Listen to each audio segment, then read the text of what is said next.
The human system is limitless, and it simply needs the right inputs to remember that limitless nature. But the ability of one to get on their knees in Christianity or to meditate in Buddhism and realize that the ego is not who I am, that we are that which is beyond it, the spark of God within each of us. That's a universal thing. That's an every human being thing. Welcome to Resilience Redefined. I'm your host, Michael Osterlink. This show is about building better humans, institutions, and systems. On the show, I'll be interviewing many different experts from across many different fields, including human optimization, health and fitness, team building, mind-body medicine. In the institutional space, we're looking at different institutions and how we can create new ones, new models and maps, including in medicine, in education, in intelligence community, in law enforcement, in the military, especially in the special operations community. Thanks for being here and enjoy the show. Dr. Mickra Hamilton, welcome back. It's good to see you. And it's great to be back. So we both share a common deep interest in serving our combat veterans here in the United States. And that's one of the things I wanted to continue our conversation about, because I know that's really close to your heart. And I'd love to get a sense of how you see the present day care for our veterans, and what is your vision for what's possible to actually heal them, help them evolve to the next level of functioning versus what I imagine they're going through today. So can we just start there? What do you see as the challenges we now face for our veteran community, and then walk into the vision you have for moving them to the next level of functioning for themselves and their families? Because I do know that for you take a very systemic approach to everything. Well, it's interesting that you go right straight to the VA. I'm just going to share, I absolutely love the VA. My first job in graduate school was as a team trainee for a geriatric team. Oh. And as an audiologist, we went to the nursing home ward. Okay. And we made sure that their hearing aids were working. I just recall seeing a retired general, who was aged and had cognitive decline. And it was 4:00 in the afternoon, and his eggs were still on his dress. Yeah. And I could really feel the lack of dignity and just, and even if it just was they didn't have time, for me, at that young age, to see a general treated in such a manner was disturbing. Now, having said that, there are so many incredible providers at the VA. There are so many incredible departments. If we go to the fact that the VA had its roots in 1930 from President Hoover. Did not know that. Okay. It puts a little context into, kind of the landscape. In the late 1700s, the military realized that they needed a medical system for their fighting troops, and so began, what is now the military medical system. As those wars happened and people were retiring and being disabled, the VA stood up. And I think in the 80s, it became a department. Okay. And so if you look at the context of it, the time that it was stood up was, right, what did we know then? Yeah. Really just acute things that were being taken care of. And you look at that time also didn't have a lot of, we didn't have the internet, and we didn't have all of the access to the things we have access to. Technology, it was not what it is. Mm. And so at that time, it really was a beautiful service. And I think done just from the pureness of heart. As with all bureaucracies and big corporations, time rolls on and the rules that govern them don't generally change. Mm. And I feel like that's, to be fair to the VA, what's kind of happened. It's so much politics, and now feels like it's about an exorbitant amount of money and compensation. The statistics are staggering. for hearing loss alone, hearing loss and tinnitus in, I think it was 2013, when we stood up the Hearing Center of Excellence. The compensation was $2 billion a year for vets with hearing loss and tinnitus. That was the number one compensable thing at the VA. I believe that's been eclipsed by the PTSD at this point, but imagining $2 billion a year for hearing loss. And, I can understand it. The flying platforms, the guns, the tanks, they're all so loud. And of course, we destroy their hearing. And so it's a really good thing to amplify it so that they, keep their cognition, can hear their families, and, can still function nicely when they retire.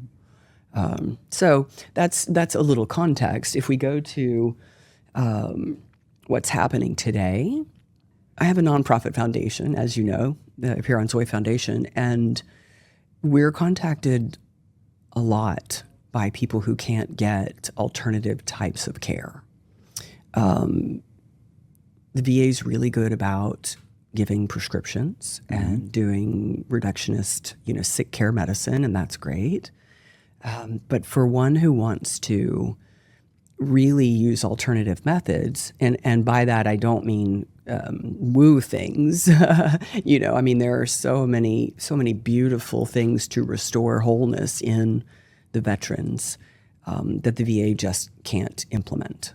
As of yet. Right. I do believe, and I know there are some early initiatives, but I do believe that the VA is going to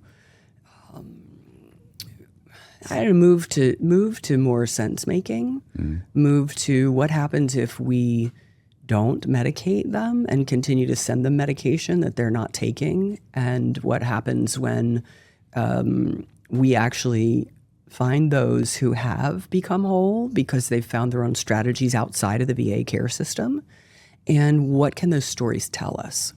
I think that's what interests me right now. I'm also interested in working with the VA, even a working group, private industry and VA administration, to see what is possible, as joint ventures are created, to do pilots that can get the evidence base that they require, rightly so, to be able to institute new programs. It's interesting because it seems like if you look at the bureaucracy, broadly speaking, and break into sections, there's a lot of competing interests, of course, but there seems to be a lack of communication. Because I'm just remembering now, in the 90s, I worked with the Center for Complementary Alternative Medicine in San Francisco Bay Area. A DOD, I think it's Department of Army, funded grant on cancer using alternative therapies. This is in the 90s. So it's kind of even more cutting edge back then than it might even be now. But I'm like, where's that research and how did it get into the VA? It didn't. It's like there's so many really interesting things going on. Because I know that the Army is now funding, I think it's $2 million for stellar ganglion box studies. And I think the Department of Defense, generally speaking, is funding psychedelic studies now. I believe that to be true. Just putting some money into it. So wow, there's like things that are happening in the culture, happening even in some of these more bureaucratic institutions over time, but they're not necessarily making it into the institutions which provide the care. What do you imagine is, can you speak to that, the lack of communication? Well, I think the bigger an entity gets, the bigger the communication breakdown. And I know in COVID I spoke, I can't remember the name of the congressman.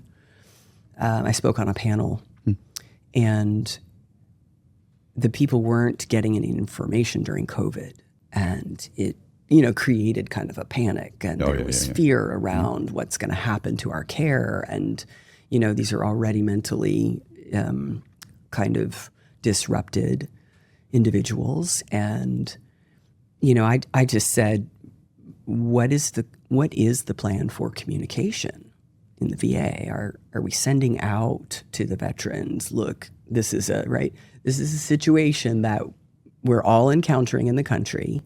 We we'll keep you up to date on, are you going to get your pay? Are you going, All that different stuff. things. It's so I think it's a fundamental issue with communication across the board.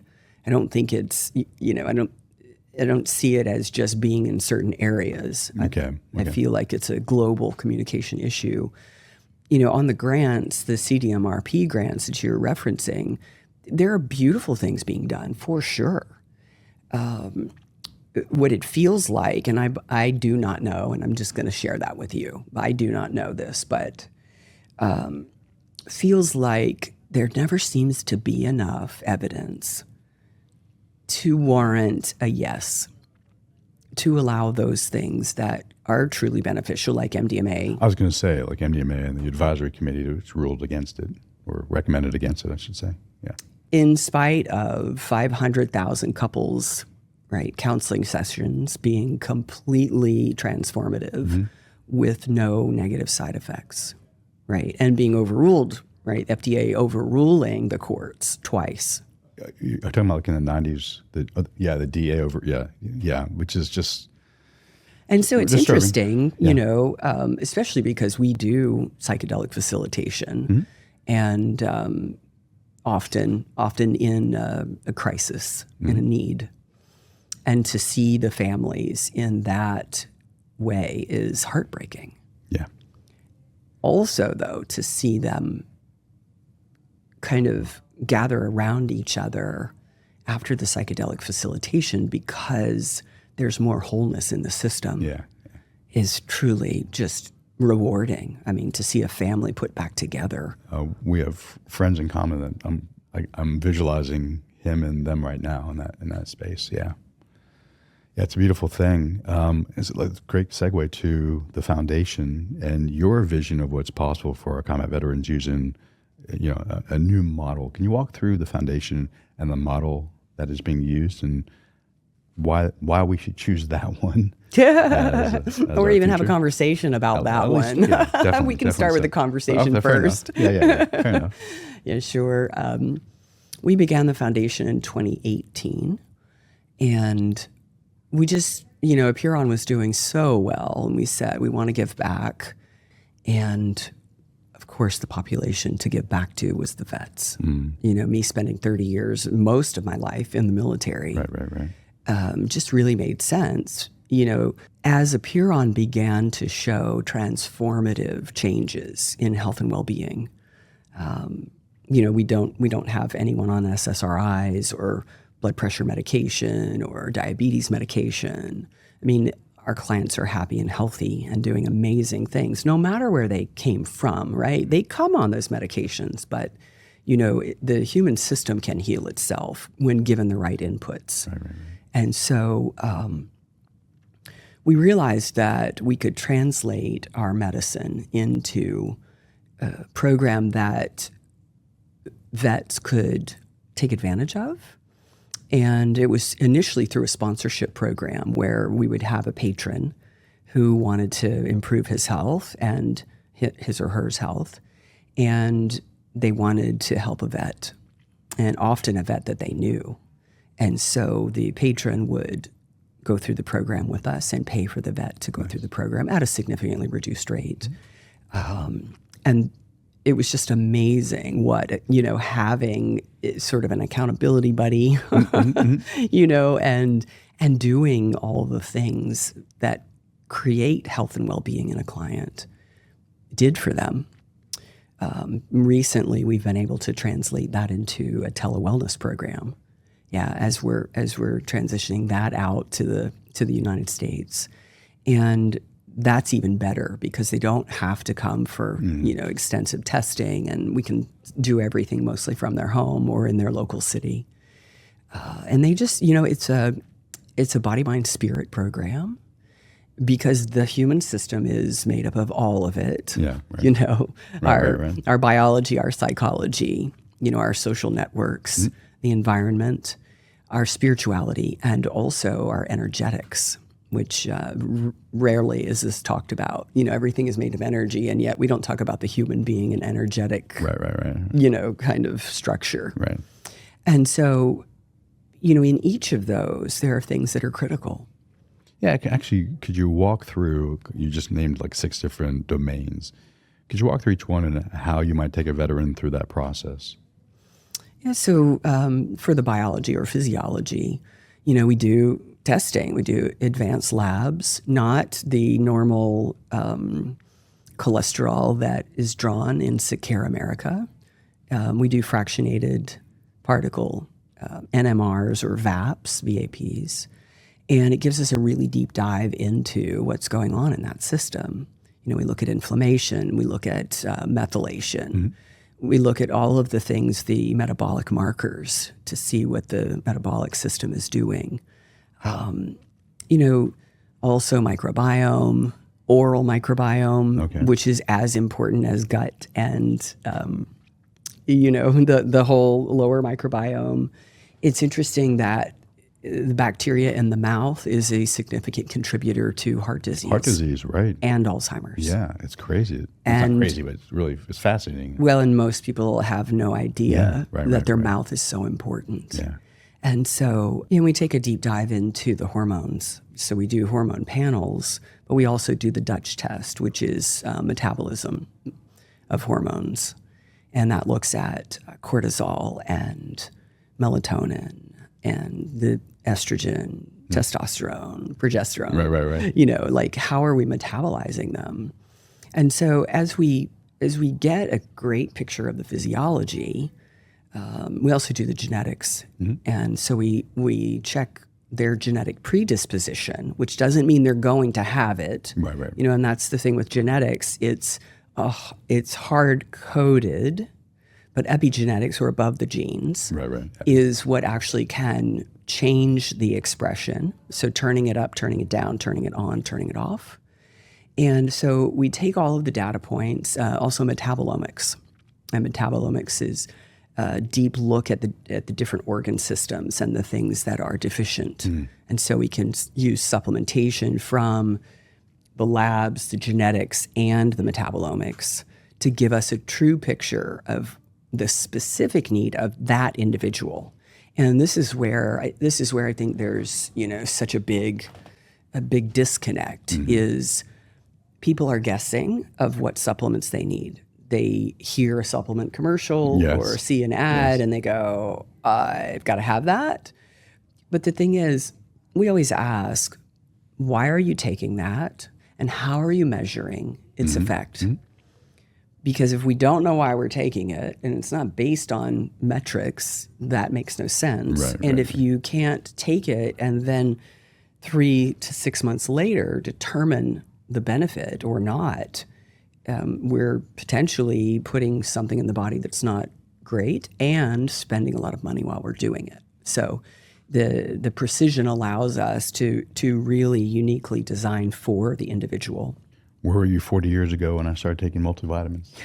Wow. Could have used your science then. Oh, 40 years ago, the food supply was way better too. Fair enough. All right. You know. It's funny because I used to have debates with my father over dinner about two things: policy, politics, and nutrition. Because I'd read about some nutritional supplement, and I was like 10 or 12 or whatever, and I'd go buy it, and we debated at night. So it'd be nice to have your science for those discussions. Well, you're an early human performance adopter, Michael. Yeah. And to this day, you're probably way in more than everybody. Yeah. So fair enough. Yeah, it's a great way to be. In the psychology, everything matters. Yeah. I was born the year of the Vietnam protests. And I ended up going in the military. Like, it's interesting to kind of look at your history, look at what you were exposed to in different times of your life, and see how that may have shaped you. Right on. To guide you to what you actually do. I now, of course, after 30 years in the military, I go, I wonder about that, early influence of what I was exposed to. But thoughts, beliefs, values, there's so many things that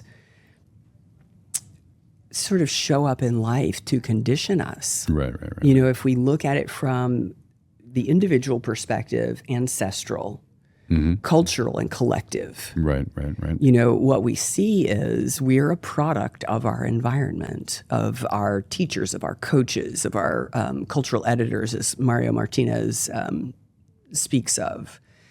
And often we stay in that family of origin and in the same socioeconomic layer.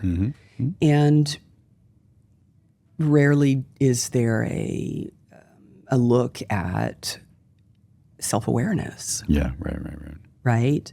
The ability to be aware of one's thoughts, to be aware of one's feelings. It's, the mind is bombarded with all of the noise of life. Yeah, even worse now with technology. And so the ability of a person to even feel what they're feeling is decreased. Yes. There's such a numbing because of the constant go. Yeah. The stillness that we once had is Gone. Rare. Let me ask you a question, because I've done a lot of work with combat veterans with the PTS, and I find, and this is not a huge sample size, but like a lot of them had trauma early on, which led them for one degree or another to enter the military, but especially in the special operations world. Have you seen a correlation between the two? I have, and I'm just going to say I'm also one of them. This is the thing is, it's interesting to continue with what I was talking about of what influenced you. Yeah, right. For me, the house was loud and it was harsh, and I learned a lot of great things. I can do anything, literally, except electricity. Can't do electricity, but other than that, I feel comfortable with everything. Nice. Okay. And I know that my parents did the best they could. I'm grateful for that. That still takes its toll. Yeah. So if you grow up in an unsafe household, especially one of, violence, the military is this beautiful organization where you can belong, where you can serve the country, where you can die for people. I mean, it's this beautiful ethos of the warrior spirit. Right. And for me, it was safety, right? I mean, I knew the beautiful values that the military carries, and I knew that there was a system where people actually, they said that in the Air Force, our blood bleeds blue. That people truly put themselves into service to a higher calling. And some would debate that because they say, well, is higher calling killing? And that's not for this conversation, right? Because there are bad things happening on the planet, and there are reasons to do things, given the climate that we're in, sadly. But the ability to hone yourself, train yourself, in special ops. Imagine a young man whose father was violent and he's been put through everything. The military would seem like an honorable place. Right? To hone those skills, of those superhuman performance skills. And, it's interesting if you say, well, the mind that doesn't feel that kind of pain can go and can really perform in the high stakes environments where it's really needed, because you don't come home without that. So physiological, biological, the psychological, there's other factors that you include in the work with the veterans, but also all people who come through your program. You said environmental, social, spiritual. The thing about the military is it is a band of brothers. I mean, you have people who are like you, who want to serve and who are adventurous in life. That's what I loved. We had like 15 of us at the hospital, and we traveled everywhere together. I mean, it was so much fun to have someone who would just at a moment's notice get up and go, to all the adventure spots. And, I've heard so often from the combat vets, one in particular, he was a helicopter rescue pilot, and he'd been 9 tours 9 tours. And they wanted to have him sit out because they had begun to realize how taxing that is on the system. And he said to me, I don't want to sit out. This is what I was born for. This is what I'm good at. I can easily stay calm being shot at to go rescue the guys, much more so than I can with forgetting the drinks for my kids' soccer game. I prefer to be with my brothers in country because it's where I thrive. And so there's an interesting social dynamic. And this is not all of them, right? Everybody's so unique, but Of course. there are also those who simply want to go home to their families. And that's their motivation. But the social network is essential, for connection. Whether it's connection with the family or connection with the brothers, or right, that sense of belonging is remarkable. I love watching vets come out and do volunteer activities because they generally take the lead, and it becomes so much more than it might have been. Yeah. And I also imagine too, because I know this is the way you think about things on the social side too. It's you bring in the family into the discussion, not only into the discussion but into the work itself. Can you talk about why that's so important? Well, what I watch in so many communities is I see the funding going to the individual veteran, which is great because they're the ones who had the direct trauma. But they live with a family. They live with a wife that they once, adored and were devoted to. They live with children that they want to be close to, and yet, because of everything going on inside, often cannot. Right. And so, as we work with vets, we work with the entire family, as you know.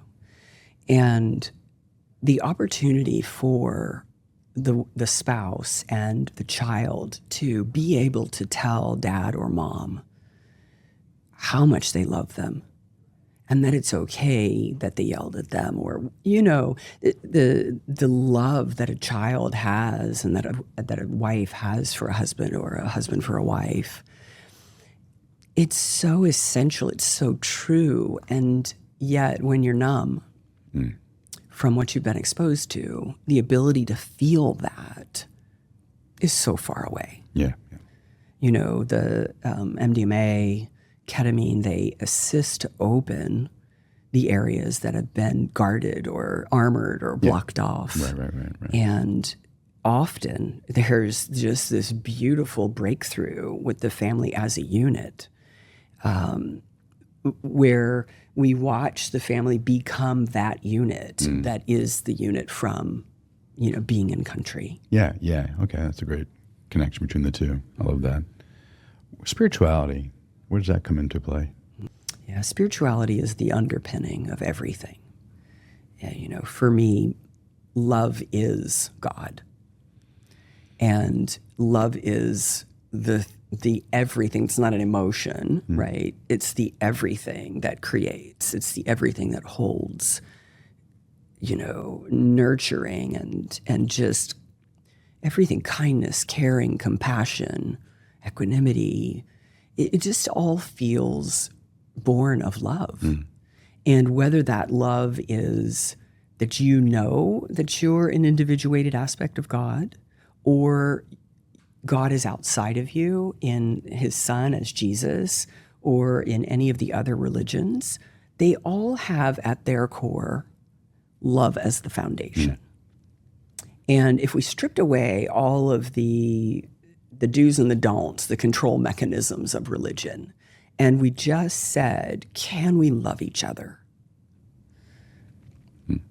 That becomes such a purpose. Right. And in Buddhism, there's this kind of thought that one must bow the knee of the ego to someone, right? And so maybe that's the Lama or maybe it's the geshe, but the ability of one to get on their knees in Christianity or to meditate in Buddhism and realize that the ego is not who I am, that we are that which is beyond it, the spark of God within each of us. That's a universal thing. That's an every human being thing. And as we each find that, I use the term soul, can be higher self, Holy Spirit, whatever everybody terms it as we feel our own souls. And for me, the soul mission is why we're here, to learn and to contribute and to have an experience, hopefully, of remembering that we're all one. It certainly feels like we're in that time right now, where we have an opportunity to love each other and to stop the warring and to stop the destruction on the planet. Time will tell. Right. I see the win. All right, cool. And so if you take this to veterans, so many veterans have a spiritual, discipline or following. Even the ones who are agnostic and atheist, that's also a religion of sorts, a spirituality of sorts. And so as we honor each other in exactly where we are, we don't have to see the differences. We don't have to have the polarities of separation that pit one country against another or one religion against another.